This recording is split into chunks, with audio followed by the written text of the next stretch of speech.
सुप्रभात। मैं सुनील कुमार आप लोगों का हार्दिक अभिनंदन करता हूँ, स्वागत करता हूँ। आज का विषय है स्वदेशी एवं बहिष्कार आंदोलन। स्वदेशी एवं बहिष्कार आंदोलन जो 1905 में चला था। हम लोग जानेंगे कि स्वदेशी एवं बहिष्कार क्या है और ये आंदोलन क्यों चलाया गया था। उस समय भारत के वायसराय कौन थे? दरअसल स्वदेशी का मतलब होता है कि देश में बने हुए, देश में निर्मित वस्तुओं का उपयोग करना, देशी शिक्षा या देशी चिकित्सा इत्यादि का व्यवहार करना। और बहिष्कार का मतलब होता है कि अंग्रेजों के द्वारा चलाए गए स्कूल कॉलेज हो या अदालत हो या अन्य कला हो, इन सारे चीज़ों को बहिष्कार करना। इसीलिए इस आंदोलन का नाम रखा गया स्वदेशी एवं बहिष्कार आंदोलन। जिस समय स्वदेशी एवं बहिष्कार आंदोलन चला था उस समय भारत के वायसराय लॉर्ड कर्जन था और उसी के किए गए कार्य का परिणाम था कि भारत में खास करके बंगाल में स्वदेशी एवं बहिष्कार आंदोलन चला था। स्वदेशी एवं बहिष्कार आंदोलन चलाने का मुख्य कारण था बंगाल का विभाजन। उस समय बंगाल सबसे ज़्यादा शिक्षित जागृति वाला प्रांत था। बंगाल उस समय ब्रिटिश काल में भारत का सबसे बड़ा प्रांत था, समृद्ध प्रांत था और अंग्रेजों ने अपना शासन व्यवस्था बंगाल से ही प्रारंभ किया था और अपना अंग्रेजी शिक्षा का भी प्रचार प्रसार सबसे पहले बंगाल में ही प्रारंभ किया और इसीलिए बंगाल के लोगों अंग्रेजी शिक्षा को हासिल कर सबसे ज़्यादा जागरूक और जागृतिवान बने। और जागरूकता इतनी आ चुकी थी, राष्ट्रीय आंदोलन क्या होता है, राष्ट्रवाद क्या होता है, वह सबसे पहले बंगाल के लोगों को ही अनुभूति हुई। और बंगाल में उस समय राष्ट्रीय आंदोलन तीव्र गति से चल रही थी। राष्ट्रीय जागृति, राष्ट्रीय चेतना इतनी आगे बढ़ती जा रही थी कि लॉर्ड कर्जन ने उस बढ़ती हुई राष्ट्रीय आंदोलन को कुचलने के लिए सबसे ज़्यादा घिनौना काम अगर वो क्या था तो बंगाल का विभाजन। हिंदू मुस्लिम एक होकर के राष्ट्रीय आंदोलन की लड़ाई लड़ रहे थे और उसने बंगाल को दो भाग मार दिया, एक पूर्वी बंगाल और पश्चिमी बंगाल। पूर्वी बंगाल में शामिल किया गया अभी वर्तमान में जो बांग्लादेश है और पश्चिम बंगाल में बिहार, उड़ीसा, झारखंड अभी का जो प्रांत देखते हैं इसको शामिल किया गया था। जो मुस्लिम बाहुल प्रांत क्षेत्र था उसको बना दिया गया पूर्वी बंगाल, जहाँ हिंदू बाहुल क्षेत्र था उसको बना दिया पश्चिम बंगाल। और यही बंगाल विभाजन के का ही परिणाम था कि भारत में स्वदेशी एवं बहिष्कार आंदोलन चलाया गया। ठीक, बंगाल विभाजन की घोषणा कब की गई थी? 19 जुलाई 1905 को बंगाल विभाजन की घोषणा कर दी गई और बंगाल के युवाओं, बुद्धिजीवियों ने सब मिलकर के बंगाल विभाजन के विरुद्ध स्वदेशी एवं बहिष्कार का प्रस्ताव पारित। जब आपसे पूछा जाएगा कि बंगाल विभाजन का प्रस्ताव पारित कहाँ किया गया था तो कलकत्ता में किया गया था, कलकत्ता के टाउन हॉल में। और यह प्रस्ताव पारित कब हुआ था? 7 अगस्त 1905 को ये पारित किया गया। और स्वदेशी एवं बहिष्कार का प्रस्ताव पारित किया गया कलकत्ता में, लेकिन कांग्रेस की उस समय हमारा सबसे बड़ी राष्ट्रीय पार्टी थी और कांग्रेस के द्वारा इस विभाजन यानी कांग्रेस का बनारस अधिवेशन 1905 में हुआ था। कांग्रेस ने अपने 1905 के अधिवेशन जो बनारस में हुआ था यानी बनारस अधिवेशन में स्वदेशी एवं बहिष्कार के प्रस्ताव का अनुमोदन कर दिया। उस समय कांग्रेस के अध्यक्ष कौन थे? गोपाल कृष्ण गोखले थे। दूसरी बात है, हमारे देश में बंगाल विभाजन लागू कब हुआ? बंगाल विभाजन लागू हुआ था 16 अक्टूबर 1905 को। ये सभी बातें एक एक लाइन बहुत ही महत्वपूर्ण है परीक्षा के दृष्टिकोण से। हर बातें पूछी जाती है और आप सब आदमी विषयवार इसको और टॉपिक दर टॉपिक हर घटना चक्र के अनुसार अगर ध्यान दें तो किसी भी परीक्षा में, किसी भी प्रतियोगिता में आप छोड़ के नहीं आएंगे। ठीक है। और बंगाल विभाजन 16 अक्टूबर 1905 को देश में लागू हो गया और जिस दिन देश में लागू हुआ था उस दिन हमारे देश में बहुत सारी प्रतिक्रियाएं, जिस दिन लागू हुआ उस दिन राष्ट्रीय शोक घोषित किया था, लोग सामूहिक गंगा स्नान किए थे और रविन्द्रनाथ टैगोर ने एकला चलो रे का नारा दिया था। ठीक है। और रविन्द्रनाथ टैगोर के ही सलाह पर आपसी भाईचारा बनाए रखने के लिए, एकता बनाए रखने के लिए राखी दिवस मनाया गया था। अगर आपसे पूछा जाएगा कि भारत में किस राष्ट्रीय आंदोलन के दौरान पहली बार राखी दिवस मनाया गया था तो वह था स्वदेशी एवं बहिष्कार आंदोलन के दौरान। और राखी दिवस मनाने का सलाह किसने दिया था? गुरुदेव रविंद्रनाथ टैगोर ने दिया था। ठीक है। और भारतीयों की प्रतिक्रिया, रविन्द्रनाथ टैगोर ने एकला चलो रे का नारा दिया था, उन्होंने राखी दिवस मनाने का सलाह दिया था। और उस समय जो हमारे सुरेंद्र नाथ बनर्जी थे उन्होंने कहा था कि बंगाल विभाजन मेरे ऊपर वज्र की तरह गिरा था, ये इन्होंने प्रतिक्रिया दी। उस समय गोपाल कृष्ण गोखले थे, इन्होंने कहा था कि बंगाल का विभाजन एक निर्मूल भूल है और यह इस तरह से भारतीयों ने अपनी अपनी प्रतिक्रिया दिया था।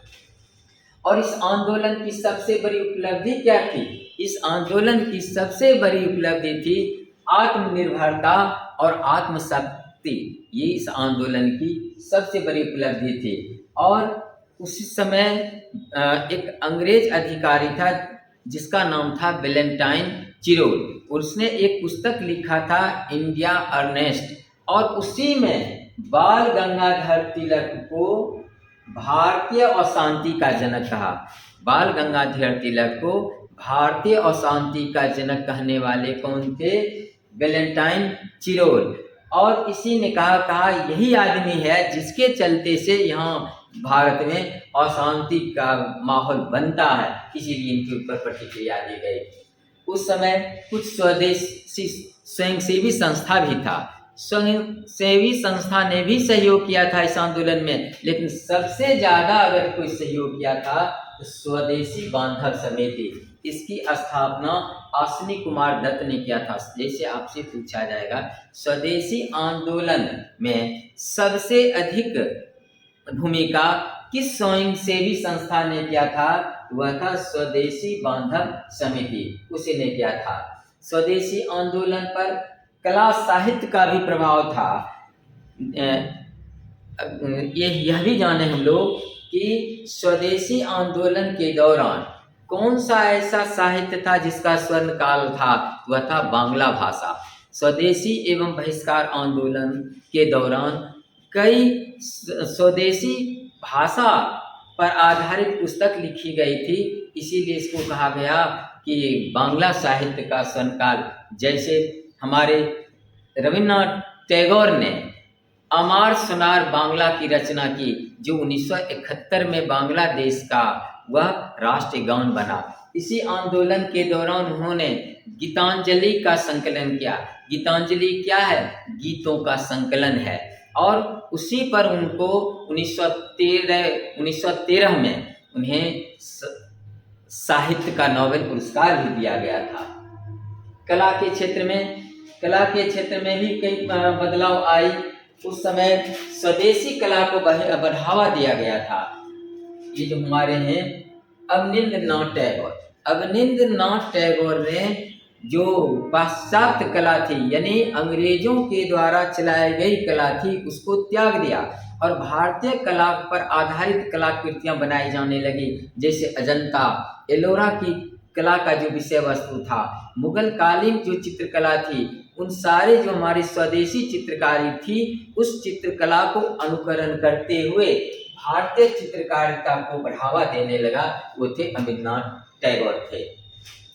अब ये जाने, चूंकि हम पहले ही बता चुके हैं स्वदेशी वस्तु को अपनाना है और विदेशी को अपने बहिष्कार करना है। तो स्वदेशी अगर हम अपनाएंगे तो शिक्षा संस्कृति को भी बढ़ावा देना होगा।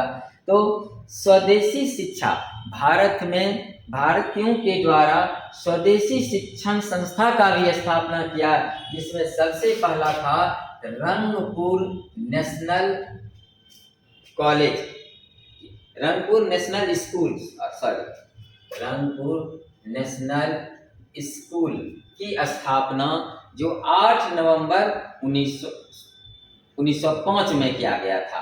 तब बंगाल नेशनल कॉलेज की स्थापना की गई थी 14 अगस्त 1906 को, और जिनके प्रिंसिपल किनको बनाया गया था, जिनके प्रिंसिपल अरविंद घोष को बनाया गया था।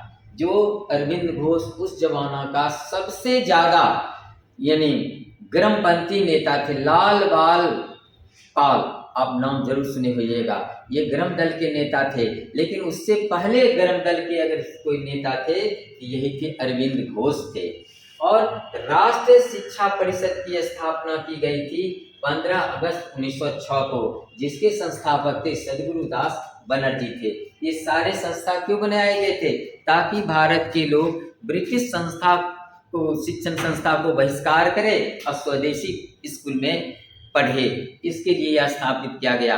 कलकत्ता विश्वविद्यालय को बंगाल के युवा वर्ग या बंगाल के लोग गुलाम खाना कह करके पुकारते थे कि जाओगे अगर उसमें पढ़ने के लिए तो गुलाम के समान रहोगे। इस शब्द का प्रयोग किया गया था इस आंदोलन के दौरान। कला के क्षेत्र में हमारे देश में इंडियन सोसाइटी ऑफ आर्ट्स की स्थापना की गई थी, और इंडियन सोसाइटी ऑफ आर्ट्स की पहली छात्रवृत्ति अगर किन्हीं को मिला था तो वो थे नंदलाल बोस को मिला था। यही नंदलाल बोस हैं, जहां आप देखते हुएगा कहीं भी महात्मा गांधी की प्रतिमा इस समान डंडा लेके खड़े रहते हैं, वो सबसे पहले उनकी चित्र अगर कोई बनाए थे तो यही थे नंदलाल बोस, और इन्होंने ही सबसे पहले वो चित्र बनाया था। ठीक है, महिलाओं, किसानों और कुछ उस समय मुसलमानों, इन लोगों का क्या क्या योगदान था? महिलाओं का योगदान, दरअसल महिलाएं सक्रिय रूप से नगन भाग लिए, लेकिन महिलाओं ने पूर्ण रूप से समर्थन, जैसे आपसे पूछा जाएगा कि महिलाओं ने सबसे पहले पूर्ण रूप से समर्थन किस आंदोलन के दौरान दिया था? यही है सबसे पहली आंदोलन। सबसे पहली बार पूर्ण रूप से महिलाओं ने समर्थन इसी आंदोलन यानी स्वदेशी एवं बहिष्कार आंदोलन को ही दिया था। जहाँ तक किसान और मुस्लिम नेताओं या मुस्लिम बुद्धिजीवी वर्ग का सवाल है, किसानों का भी प्रतिनिधित्व नगण्य रह गया, यानी योगदान नहीं रह पाया, और मुसलमानों का भी योगदान नहीं रह पाया। इसलिए नहीं रह पाया कि जो पूर्वी बंगाल बनाया गया था वह मुस्लिम हित के लिए बनाया गया था, इसलिए अलग रहे। फिर भी कुछ नेता, गुलाम रसूल या पटना के लियाकत हुसैन जैसे मुस्लिम नेताओं ने बढ़ चढ़ के स्वदेशी एवं बहिष्कार आंदोलन में भाग लिया था। और 1908 आते आते गति धीमी पड़ गई। जब आपसे पूछा जाएगा कि स्वदेशी आंदोलन की गति धीमी कब पड़ गई, तो 1908 में। 1908 में इसलिए धीमी प्रगति होने लगी क्योंकि कई नेताओं को बंगाल से निर्वासित कर दिया गया।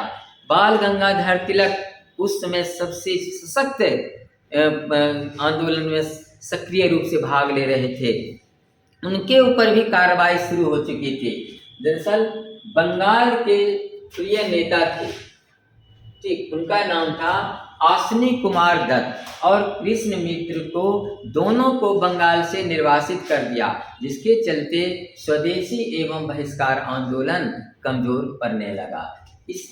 अब तक जाने कि स्वदेशी एवं बहिष्कार आंदोलन में बाल गंगाधर तिलक का क्या योगदान था। बाल गंगाधर तिलक का योगदान बहुत था। उन्होंने स्वदेशी एवं बहिष्कार आंदोलन को जन जन तक पहुंचाने के लिए 2 महोत्सव का आयोजन किया। एक 1893 से ही चला रहे थे गणपति महोत्सव, और 1895 से प्रारंभ किए थे शिवाजी महोत्सव। गणपति महोत्सव एवं शिवाजी महोत्सव के माध्यम से आम नागरिकों को या आम युवा वर्ग को, क्रांतिकारियों को जोड़ने के लिए बाल गंगाधर तिलक ने इन दोनों महोत्सव को इस आंदोलन में भी प्रसार का माध्यम बनाया। और इसी बीच एक घटना घटी थी पुणे में। पुणे में 1893 से 1897 के बीच वहाँ प्लेग फैल गया, और प्लेग कमिश्नर था रैंड एमहर्स्ट। ठीक है, वह रैंड एमहर्स्ट भारतीयों को प्लेग के नाम पर, प्लेग एक बीमारी है और जो चूहों के गिरने से उससे निकले हुए कीटाणु से लोगों में संक्रमण होता था। तो प्लेग के कमिश्नर नियुक्त किया गया था रैंड एमहर्स्ट। उसको कहा गया कि यहाँ के भारत के लोगों को आप राहत पहुँचाएं, जो उससे पीड़ित लोग हैं उन्हें मदद करें। रैंड एमहर्स्ट मदद कम, लोग भारतीयों को बेइज्जत किया करता था, जिसके चलते चापेकर बंधु नाराज होकर के रैंड एमहर्स्ट की हत्या कर दी। ठीक, अब यहाँ पर आइए, बाल गंगाधर तिलक को गिरफ्तार क्यों किया गया, क्यों सजा? दरअसल चापेकर बंधु ने प्लेग कमिश्नर रैंड एमहर्स्ट की हत्या कर दी, और इसकी तुलना उन्होंने एक अखबार चलाते थे मराठी में, केसरी में एक लेख छापा, रैंड एमहर्स्ट की हत्या चापेकर बंधु के द्वारा जो किया गया, उसकी तुलना उन्होंने शिवाजी के द्वारा अफजल खां की जो हत्या की गई थी, इसकी तुलना कर उससे कर दिए। इसी के चलते अंग्रेज नाराज हो गए बाल गंगाधर तिलक पर, और बाल गंगाधर तिलक को, ठीक है, 24 जून 1908 को गिरफ्तार कर लिया। और गिरफ्तारी का आधार क्या? केसरी में छपे लेख के आधार पर उनके ऊपर राजद्रोह, ठीक है, राजद्रोह का मुकदमा चलाया गया था, और तिलक को राजद्रोह का मुकदमा चला करके उनको 6 वर्ष, तिलक को पहली बार 6 वर्ष की सजा मिली। और कहाँ भेजा गया? मांडेल जेल, बर्मा, जिसको आप आज म्यांमार कहते हैं, उस समय नाम था बर्मा, और बर्मा के मांडेल जेल में उनको भेज दिया गया। अब तनिक और बात जाने कि बाल गंगाधर तिलक ने एक नारा दिया था, स्वराज मेरा जन्मसिद्ध अधिकार है, मैं इसे लेके रहूँगा। और जब मांडेल जेल बर्मा गए थे बाल गंगाधर तिलक, वहीं पर उन्होंने गीता रहस्य नामक पुस्तक लिखा। वहीं पर उन्होंने आर्य लोग कहाँ से आए थे उसके लिए पुस्तक लिखे थे, the Arctic home of Vedas, यानी आर्य लोग का मूल निवास स्थान आर्कटिक प्रदेश था। ये दोनों पुस्तक उसी में लिखे, और पहली बार उन्होंने इसी जेल से कहा था कि स्वराज मेरा जन्मसिद्ध अधिकार है, मैं इसे लेके रहूँगा। ठीक है, और जब बाल गंगाधर तिलक को गिरफ्तार कर लिया तो भारत में पहली राजनीतिक हड़ताल, अगर आपसे पूछा जाएगा भारत में सबसे पहले राजनीतिक हत्या किस अंग्रेज की गई थी, तो याद रखिएगा रैंड एमहर्स्ट को। भारत में पहली राजनीतिक रूप से जेल जाने वाले कौन थे? तो सबसे पहले बाल गंगाधर तिलक थे। वो पहला राजनीतिक जेल जाने वाला इन्हीं को माना जाता है।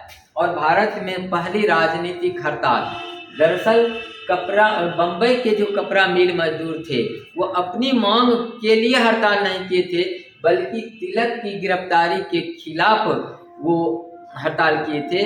इसीलिए इसको माना जाता है एक राजनीतिक हड़ताल। जब भी आपसे पूछा जाएगा कि भारत में पहली राजनीतिक हड़ताल कब हुई थी, 1908 में। कहाँ हुई थी? बम्बई में। बम्बई में किसने इस हड़ताल को आयोजित किया? जो बम्बई के जो कपड़ा मिल मजदूर थे उसी ने किया था। ठीक, देश में इतनी विरोध होती जा रही थी कि भारत के अन्य प्रांत तक इस विरोध की चिंगारी फैलती जा रही थी। अतः अंग्रेजों ने एक जांच कमेटी का गठन किया, बंगाल विभाजन की जांच करने के लिए। एक अरुंडेल की अध्यक्षता है। ठीक है, अरुणडेल की अध्यक्षता में एक कमेटी का गठन किया गया, जो अगस्त 1906 में गठन किया गया था। और अरुणडेल कमेटी के सुझाव पर बंगाल विभाजन को 1911 में रद्द कर दिया। जैसे आपसे पूछा जाएगा कि बंगाल विभाजन को रद्द करने के लिए या बंगाल विभाजन की जांच करने के लिए किसकी अध्यक्षता में कमेटी का गठन किया गया था, तो वो था अरुणडेल की अध्यक्षता में। या पूछेगा बंगाल विभाजन रद्द किस कमेटी के सुझाव पर दिया था, तो भी दीजिएगा अरुणडेल कमेटी। और बंगाल विभाजन रद्द किसने किया था, तो उस समय भारत के वायसराय थे लॉर्ड हार्डिंग द्वितीय ने। दरअसल घटना क्या है कि 1911 में हमारे देश में ब्रिटेन के सम्राट जॉर्ज पंचम भारत आए थे और उनके साथ उनकी पत्नी मैरी आई थी।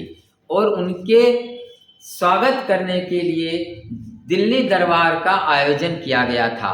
और दिल्ली दरबार में ही लॉर्ड जॉर्ज पंचम की ओर से लॉर्ड हार्डिंग द्वितीय ने कई घोषणा किया, जिसमें सबसे पहली घोषणा था बंगाल विभाजन को रद्द किया जाता है। दूसरा, उसी दरबार में यह घोषणा किया गया कि अब ब्रिटिश भारत की राजधानी कलकत्ता से दिल्ली स्थानांतरित कर दिया जाएगा। और तीसरी घोषणा की गई थी कि बंगाल से अलग करके बिहार उड़ीसा नामक नए प्रांत का गठन किया जाएगा। यह तीनों घोषणा इसी दिल्ली दरबार में आयोजन किया था। और दिल्ली दरबार आयोजन किस लिए किया था, जॉर्ज पंचम, ब्रिटेन के सम्राट जॉर्ज पंचम और उनकी पत्नी मैरी को स्वागत करने के लिए। और उस समय भारत के वायसराय कौन था, लॉर्ड हार्डिंग द्वितीय था। बंगाल विभाजन किया था लॉर्ड कर्जन ने, लेकिन बंगाल विभाजन को रद्द किसने किया था, लॉर्ड हार्डिंग द्वितीय ने किया था। आज का मेरा विषय वस्तु यही था, बंगाल विभाजन स्वदेशी एवं बहिष्कार आंदोलन। बहुत बहुत धन्यवाद। फिर हम लोग एक नए विषय के साथ अगली क्लास में